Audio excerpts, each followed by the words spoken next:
Yeah, thank you so much for joining me on this group chat. It's been so amazing to connect with you all. My name is Sam. I am 40 just last week, and I am based in London. I'm a video producer, commercial model, the list goes on. I'm Connie. I'm 26. I'm based in Cheltenham, and I'm a dog walker. Do you want me to say when I was diagnosed? Should I say that when I was Yes, diagnosed? yes, if you like. Yeah. Yeah. I was only diagnosed around a month ago, so it's quite new to me. Yeah. And Annie? I'm 25. I'm in Texas. I'm a stay-at-home mom right now. My daughter's 2. I have an English degree, and I was diagnosed 5 or 6 years ago when I was 19. And Danielle? So I'm going to be 40 this year in September. I'm a practicing artist and a community arts community workshop leader. And yeah, I'm a mum of 2, 4-year-old and a 6-year-old. And I was diagnosed a few years ago, a couple of years ago. But I'm dyslexic as well, but that was diagnosed much earlier. But again, that was in adulthood when I was about 16. Mm-hmm. So yeah, we'll come on to the next bit in a bit. Yeah. I'm based in northwest England as well, in Cumbria. Yeah. But I'm from Lancashire, in Blackpool. Oh, love it. I used to live in Leeds for a year, so I love the north. Yeah, so I got diagnosed yesterday with combined ADHD. So it's all really, roller coaster for me at the moment. So it's been really nice having this chat with you all. And really, I just wanted to start by asking you what your ADHD story is. Like, when were you diagnosed, and what is ADHD like for you up until then? So if we can start with you, Connie, if you can tell us, because it's still very fresh, isn't it? Yeah. So I was only diagnosed around a month ago. I think I kind of thought that I could have it for years and years, but then also I kind of talked myself out of it, because I think there's also there's the stereotype of ADHD of being a hyperactive, naughty child, and I didn't fit that. I had naughty moments, I think, but I wasn't completely like off the wall crazy. So, but yeah, I think what led me to think that I had ADHD was, it's hard to explain as well, because when it's a part of you, you don't even realize it, and then there's something there that you think, is that me, or is that ADHD, or sort of thing. But yeah, I leave everything till last minute. And like my mum says, if I was any more laid back, I'd be dead. But inside, I'm not laid back. Inside, I'm not laid back, but just to everyone else, I seem laid back. Yeah, it was just, I would just felt like I couldn't keep up, and I was constantly playing catch up. And then what led me to the diagnosis, like trying to seek a diagnosis or an assessment, was my symptoms were getting worse with age, and it was affecting like even conversations and things as well. People would be talking to me directly and I'd completely somewhere else, or they'd be talking for a long time. You might feel like this now because I'm talking for a long time, and in my head I'd be like, oh my god, oh my god, oh my god, shut up, shut up, shut up. And that's really rude, but I couldn't help, like it's just ticking away at me. So yeah, I just think I was finding it hard to manage my life, and it was affecting my friendships and my relationships as well as a result, sort of thing. But yeah. Yeah, I get that all the time when I'm trying to stop myself from interrupting and saying something that I just want to jump in, but I'm like, no, the rules is that you have to be quiet until someone finished talking. And I'm sure both Annie and Danielle relate as well, don't you? Yes. Yeah. And Annie, you mentioned that you were diagnosed at the age of 19. That is Yes. amazing. Yeah, I was 19. I was diagnosed after my little brother was diagnosed. He has pretty intense hyperactive ADHD. And it was really obvious for him. And so he got diagnosed, and my mom realized a little of the things that he was struggling with were a lot of the things that I struggled with at that age, but it looked differently because I wasn't hyperactive on the outside. I was hyperactive on the inside and in my brain. But the same thing, like disorganization, having a hard time completing tasks, knowing how to clean my room. I would be told to go clean my room, and I would literally just stand there and look at everything and have no idea where to start or like what I would even do. And I had a hard time staying on task doing my homework and then remembering to bring my homework and to know what class it went to. And so I was in college when I was diagnosed. My first semester of college, I nearly failed out because I had stopped going to a music class because it was boring and I didn't like it. So I just stopped going. And then I forgot about a test I was supposed to take. And so I didn't take the test. And I failed that class, and I had low grades in a few other classes, and I was really close to failing out. And so all of that combined, my mom was like, because I did well in school growing up because my mom is so structured and so organized, and she would help me organize myself and help me stay on task and move through school. But living on my own and trying to figure out how to like eat on my own and meal prep and do my homework and be social, because I'm very social, so I just wanted to hang out with my friends, and just all of it was just too much. And so my diagnosis, I kicked and screamed all the way through it. I was like, no, I'm fine. I just forgot, I'm okay. And I just didn't want to get diagnosed. But I've come to realize in the years since that getting diagnosed and having ADHD doesn't define who I am. I've always been who I am. It just explains why my brain is wired that way. And there's nothing wrong with it. There's nothing wrong with having an ADHD. It's just the way our brains are wired and the way we function in the world. And so if we have that going on, it's best to know about it so we can get support. Yeah, I also experienced the same thing. A lot of my ADHD behaviors only became apparent after I left home. You know, when you have to strike out on your own and find a new system, and when no one is holding you accountable, you know, like I could stay out for the long I want and, you know, just do whatever I want. That's pretty dangerous, you know? And Danielle, what is your story? Okay, so I've always been wired up differently. I've got combined ADHD, and I've always known I'm different, but then because I'm nearly 40 this year, it just kind of wasn't a common thing that I didn't know anyone that was female ADHD. I knew that there was boys growing up as a teenager. There was a couple that were in naughty school that if we were out in the park, they were diagnosed on ADHD. And my friend's little boy, he's ADHD, so he was like a wild in. But I was wild. But my parents used to send me to gymnastics to get rid of a lot of energy. So I was always very creative and sporty all the way through my life. I was never in. I was always out. And it was more when I got to the last few years of high school that when you had to then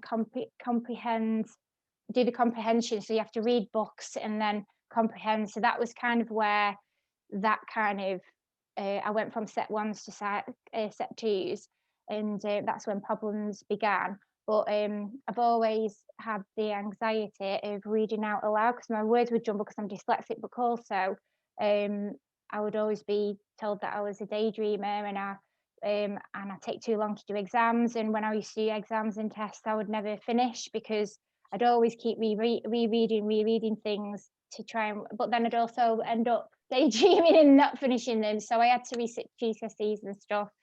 I feel like I'm taking ages explaining the story, but yeah. So you know, I had a lot of issues growing up. I wish that I'd known since being diagnosed. I mean, when I was diagnosed with dyslexia, that helped because I went to art college and then I went to uni, and so that helped me structure things. But and the ADHD of you're in hyper focus mode, and then about 10 hours, or you might start watching Netflix and then you watch another one and then another one, and so I just don't really, unless I can, now that I'm an adult and I've got 2 kids to deal with, and I teach and I do all sorts, and I'm doing my MA at the moment in fine art, I have to try and create some structures. But the ADHD of being diagnosed a few years ago, especially when I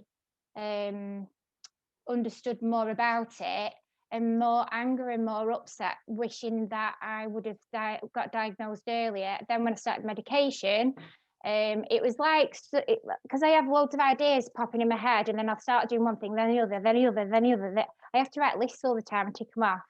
But then when I started taking the medication, it was like all these clouded stuff. Oh, and as well, I always used to burn stuff all the time. I started taking these tablets, and it was like I wasn't burning stuff anymore.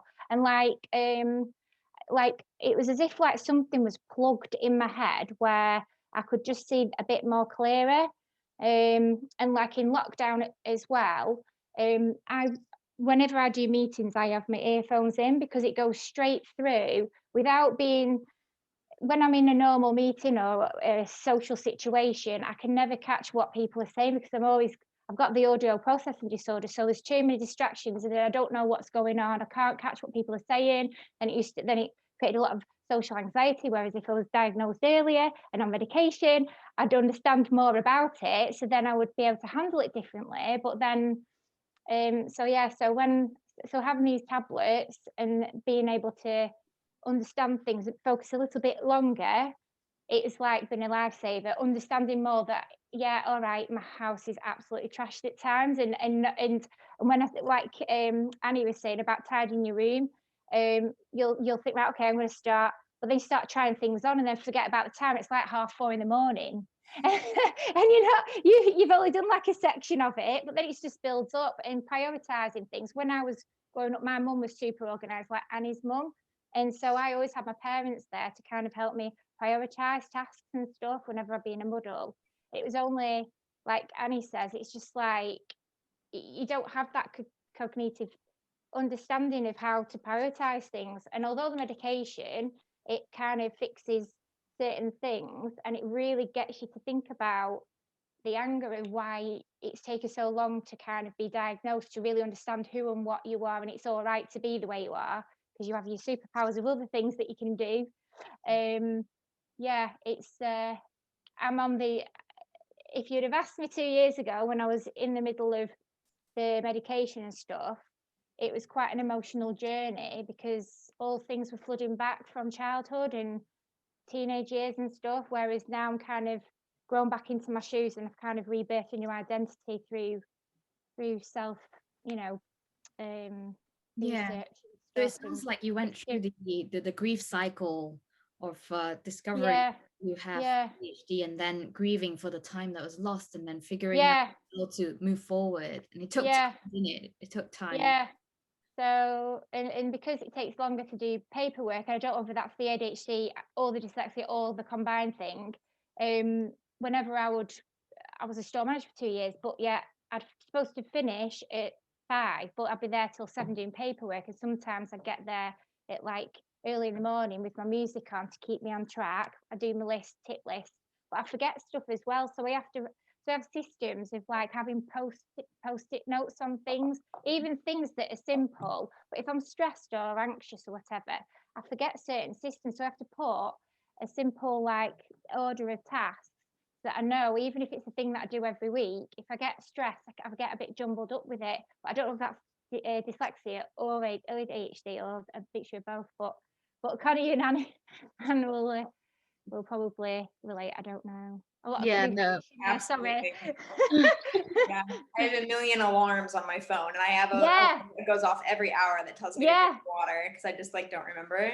And I just realized, like, seriously, I just realized a few days ago that I can press this snooze button if I'm not ready to do that. If I'm in the middle of something else, I'd always just press stop and then I would just forget anyway. So I'm like, why am I setting alarms? But the snooze button is my friend. I just snooze it until I finished it and then I'll let myself stop it. Because sometimes I'll see the alarm and I'll start going there. And if I've stopped the alarm, I'll forget on my way. So I just snooze it till it's done. And writing things on your hand as well, like that's, or sometimes I'll take photographs of things because then if I'm washing my hands and then I wash it off and I'm like, oh crap, I can't remember what I wrote that morning. So it's just like working out systems, and you know, but in your life, it's always you're always trying to work out little systems. But the worst thing about being wired differently is trying to compare yourself to neurotypicals, because you never can catch up with them, but then they can't do certain things and inventive things and creative things that we can do, and that extra energy or the hyper focus of stuff. So it's just kind of learning, I don't know, like relearning the positives of the ADHD that then can get you through after you've done the grief and the anger of wishing you'd have been diagnosed earlier, because then you could have achieved more. But then, you know, you don't learn. You've got no lessons in life to learn if you hadn't gone through that.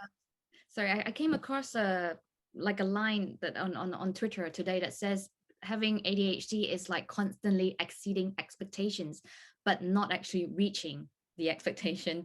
You know, like you have the ability to create and innovate and do so much, and you think out of the box, but you need the discipline and, you know, the coaching to help you hone that down and, you know, to reach your potential. So we've all been diagnosed with ADHD, some newer than others. And I think what we have in common is that we all want to spread more awareness about this condition. How has knowing you have ADHD changed your outlook on life? Has it helped you navigate it differently or restructure your lifestyle to match? I think obviously I've only been diagnosed a month ago, but I think I also sort of knew it before, especially like when I started seeking help from like the doctors. I started doing more research into ADHD, and then I started to understand the way my brain works a bit more, and the way what I can do get well and what I can't do as well. And I think just being diagnosed just helps me be a bit more understanding and compassionate and patient with myself, because there are times when we do let ourselves down, our ADHD lets down, and normally I would be having this conversation in my head that is, what is wrong with you? What are you doing? Can you not just sort yourself out? I'm my worst critic. I'm my own worst critic. I'm so critical of myself, and like to the point where like before it would really, really affect me. But I think now I've got the diagnosis, there are things that I can do, and I'm just a bit more compassionate with myself, and I can say, okay, I know you're putting that off right now, but that's because of your ADHD. And I just try and think of a way to get myself started on something rather than letting it get built up. Obviously, I'm nowhere near mastering it yet, because I'm still like really, really at the start of it. But yeah, I think it's just helps me to be a lot more patient with myself. And I've done a lot of research, on YouTube channels and things like that, to try and put other things in place for me to help me get stuff done. And I've sent things like that to my boyfriend and to my friends, just so they can understand me a bit more as well, because I'm always late. And you know, if you're always late to something, neurotypicals will just think, oh my god, they do not value my time whatsoever. Actually, I do really value your time, and I'm probably late because I value it too much, and I've been getting ready and being so stressed for it actually. But yeah, so just giving them resources to look at, and being able to have that conversation with myself that's a bit more caring and compassionate. Yeah, I'm hoping to probably find more things to do that will help me. I haven't got any medication yet, and I would like to start some ADHD coaching, so I think that would give me some more skills to help me navigate life now with ADHD. But I'm hoping when I get some medication, and I'm, you know, I've been titrated well, then I'll have myself a bit more sorted, and I'll be a bit more comfortable with life and navigating it with ADHD. But yeah. Yeah, well, it sounds really inspiring. And also, the younger you are when you were diagnosed, the better your outlook is, isn't Mm, it, in mm. life? And do you feel that way, Annie?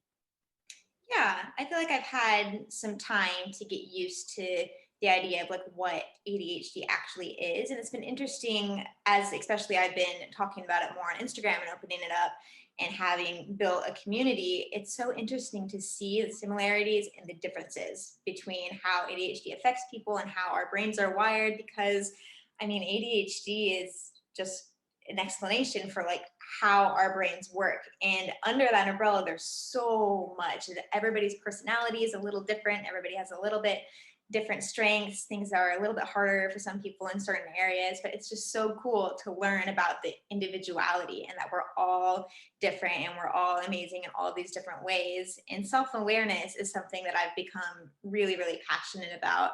And I've been reading through, my mom has compiled like these little baby books for me growing up, and I read stories about like how my personality was.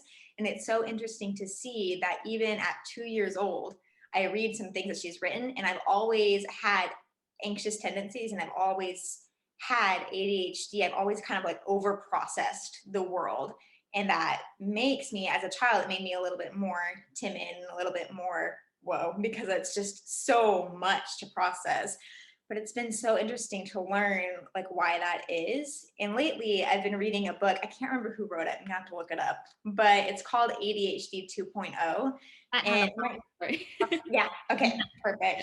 It is amazing. It's been so cool to learn the science behind the brain. And it's like literally, no, our brains are wired in a way that makes it difficult to stay focused and makes it difficult to switch tasks. And like, it's not a failing of any kind, and there's nothing wrong with it. It's just the way it is.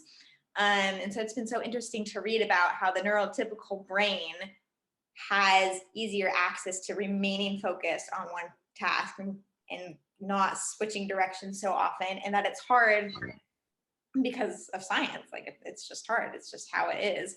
But I do highly, Connie, I highly recommend ADHD coaching. I actually had an ADHD coach, and then I also had therapy because it's very different. I had therapy with someone who specialized in anxiety to help me deal with the emotions that I hadn't processed of going through elementary and high school not knowing why easy things were so hard for me, and it didn't seem like it was as hard for other people. I had a lot of self-esteem issues and like, oh my gosh, there's something wrong with me that I cannot remember to do this, or I studied so hard but I'm still failing this test because the process of taking the test is like kicking out all my thoughts. So not knowing that brought up a lot of shame, guilt, and even a little bit of like resentment of not working with my brain. I felt like I worked against my brain for so long just because I didn't understand how my brain worked. And so my therapy helped me deal with shame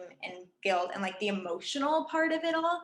And then ADHD coaching gave me some practical skills. Like my ADHD coach taught me to write down fun things on my calendar and to-do list too. Because if there's nothing fun written on it, there's no way I'm looking at it. And color coordinating is something that helps me a lot and helped me take notes in college. I had a different color for every class, and on my planner I would highlight everything in different colors so that I would look at it. And so I highly recommend therapy. Yes, exactly. Love the colors. So therapy for the emotional part of it, and then coaching for the day-to-day tools and tasks. But I love what you said about treating yourself with more compassion and understanding that like there's nothing wrong with you. It's just you're wired this way. And so let's find things that work with your brain, not against you, because we're incredible. Mm, mm, Yeah, it's just, if you grow up with ADHD, and your parents don't have any understanding of it, a lot of the negative thoughts that we have in our head is what we've been told when we were growing up and the way we acted, and people want us to act better in order to make themselves feel better. And I think that's how people develop these self-esteem issues, as they get older. And really, the more awareness there is, for parents who have children with ADHD or students who are going through education, the better their chances are to develop a healthier mindset. Danielle, how has knowing you have ADHD changed your outlook on life?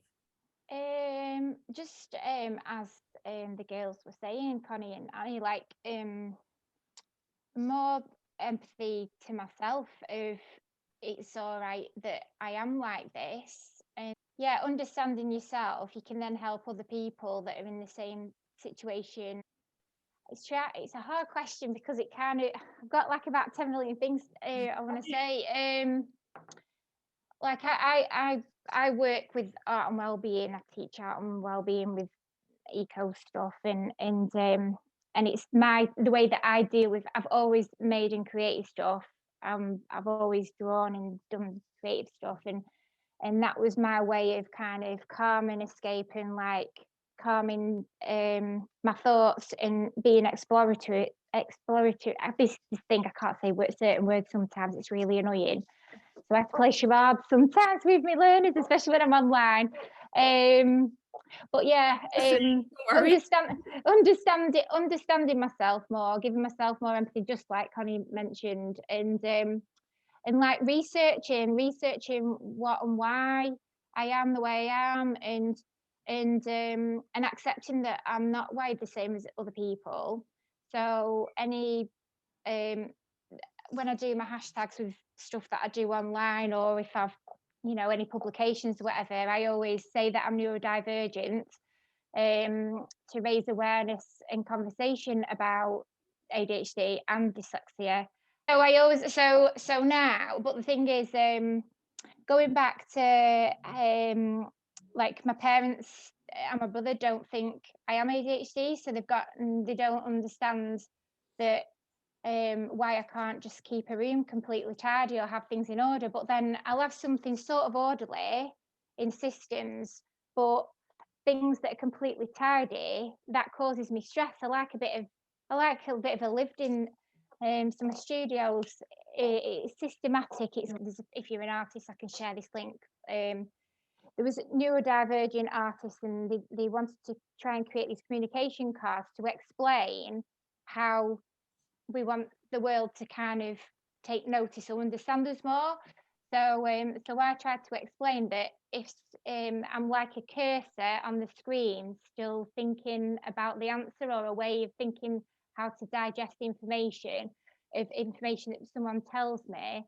So it's like giving me time, trying to explain to someone that I need time to process a question to then give them an answer, because I can never get to the point like I can't right now. I'm completely like you as well. Like my friends say that I'm slow on the uptake, but because it takes me a while to respond. But I think that's me, like there's a disassociation between what is in my head with what I can say at the time. Yeah, like it sometimes as well, what you're thinking, you can't always put down because there's too many things, and then you forget how you're going to write it or say it or type it, and then so finding out new systems and just kind of typing, or anytime something comes out, just type without thinking about the grammar and spelling, just whap it out, and then segment it, and then color code it, and then create a spider diagrams. Then you can prioritize a list or whatever. It's just, it's a bit of a minefield really. But yeah, I've forgotten what the question was now. Accepting myself as well, but I'm still on this journey, even though it's been a couple of years of knowing properly that I am wired, but I'm still trying to break this information down to my parents and my brother and other people that don't get it really, or not taking me seriously, because I never get to the point or I say too much. It's like not knowing the filter as well, like I'm doing now. Still learning. Danielle, how old were you when you were diagnosed? So I was just gone. It was about 37. It's about 2.5 years. I would say. So I'm still on an early journey. Still, I'm still kind of. But I've gone online, and I've, like I say, that I've been looking at hashtags at social media, up to date things. Like keep reading things, because they're the things that I'm actually homing in on, and I can read. But then if there's too much text, then I'm better with videos to listen and watch. Looked at the YouTube channel. It's called How to ADHD. Yeah. They're short. They're I like think so. 5-minute videos. They're so fun. Yeah, Yeah, is that's she what I've been watching. is she got like a sort of blondie reddish hair? Yeah, her name's Jessica something. I think McKay. so. I think that was a couple of years ago. I'd watched some of those. Yeah, she's got tons and tons of videos. Highly recommend. What's it called again? 'Cause I'm writing this down. How to ADHD. My favorite one Yeah. is called The Wall of Awful is my favorite one she's done. The what? Sorry, the wall. The Wall of Awful. It's like why super easy things, or the things that seem easy, can be so overwhelming and like emotionally draining and difficult. And it's because of all these past experiences of micro failures and like people maybe judging you, and bad experiences build up this wall. And so if you have to do an easy task, like for me, calling a doctor is something that's really hard for me because I feel like an idiot when I talk to doctors. And so you have to tear down the emotional wall first before you can do the task. That's one of my favorites that she's done. I'm obsessed. I watch a bunch. Did she not do did she do a TED talk? Yes. She's in the Yeah. TED Talk. Mhm. Yeah, it's like when you go to the doctors as well, it's like you forget kind of what you're going for, because there's a couple of other things you want to ask as well, but then you obviously take more than 5 minutes session.